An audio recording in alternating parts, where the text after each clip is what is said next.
message today, I promise. Okay, if you are wanting to make change in your life, it has to be done with effort. You have to be prepared to set out a plan. You have to have a strategy in mind, a goal. A few sprinklings here of fairy dust is not going to work. And when I call fairy dust, I mean things like if you want to restore your health, a few sprinklings of supplements is not going to actually fix your issues. It may alleviate your symptoms, but it will not fix your long-term issues, which all more or less originate in the gut and your overall energetic centers. So you have to fix everything. You have to fix your nutrition, you have to detoxify, you have to fix your lifestyle, you have to get sleep, you have to um, rebuild your gut health. And that's with living foods. Um, and it means changing the way you do things, because if you've got sick by eating a certain way and having certain habits, then you're certainly not going to get better by doing the same thing or just tweaking it a little. You actually have to make a considerable effort to change. And change is often very difficult because we all, as humans, fall into old habits. And politically, this means that you're not going to win elections by putting up websites saying how to vote or trying to win on preferences.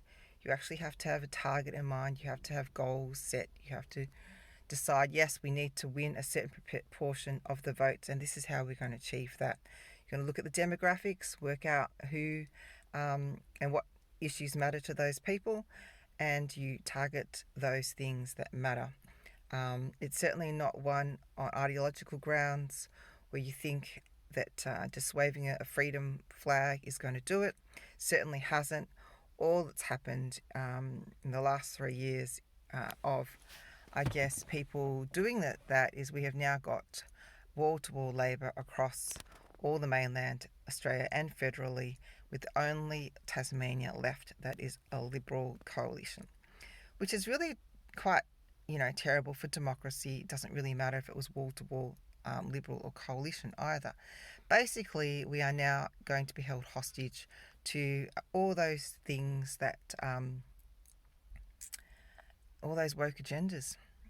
So people had better wise up and make a concerted effort both in their personal lives and politically in their own communities, that if you actually want change, you actually have to work really hard to get it, especially when you're going against the tide of what's happening out there. It's not something sprinkling a bit of fairy dust is going to achieve.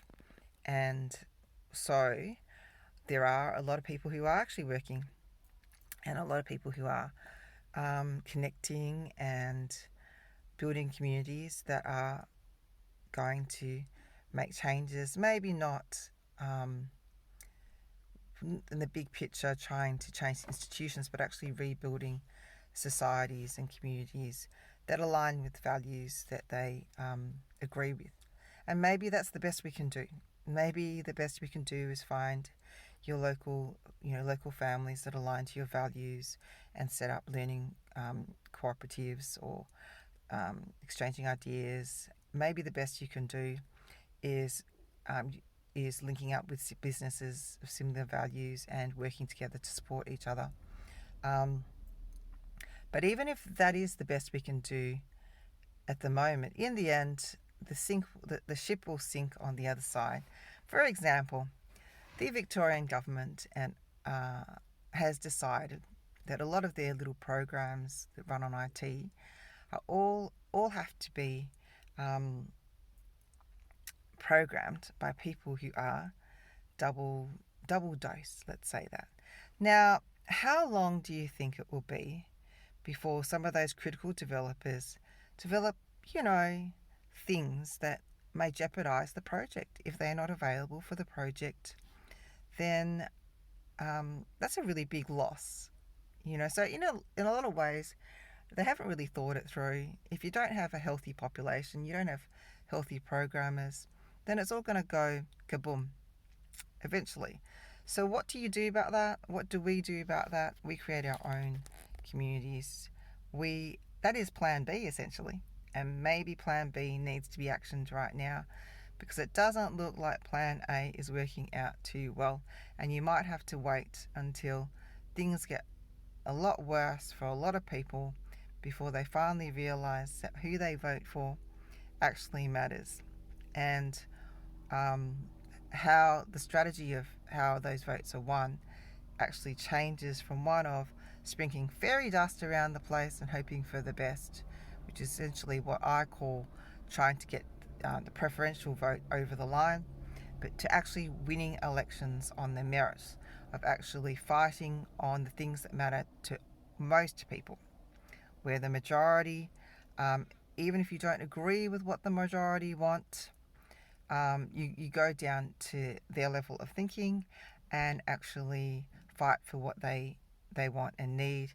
And then you can bring all your philosophical and important, very important values of freedom, bodily autonomy, human rights, justice, ending corruption, ending fraud in this country, and all of those things that matter to all Australians, even though most people actually don't care about them. Anyway, my 2 cents for the day. I'm off to do some yoga, which is part of my daily practice that I've installed because it's not regaining my health has not been something that I've just been able to throw some supplements at.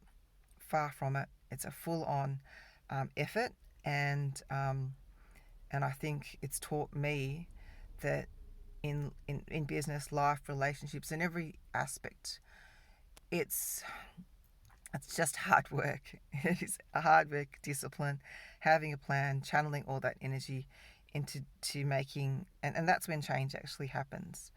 And I think we all learn that lesson sometimes the hard way. Okay, bye.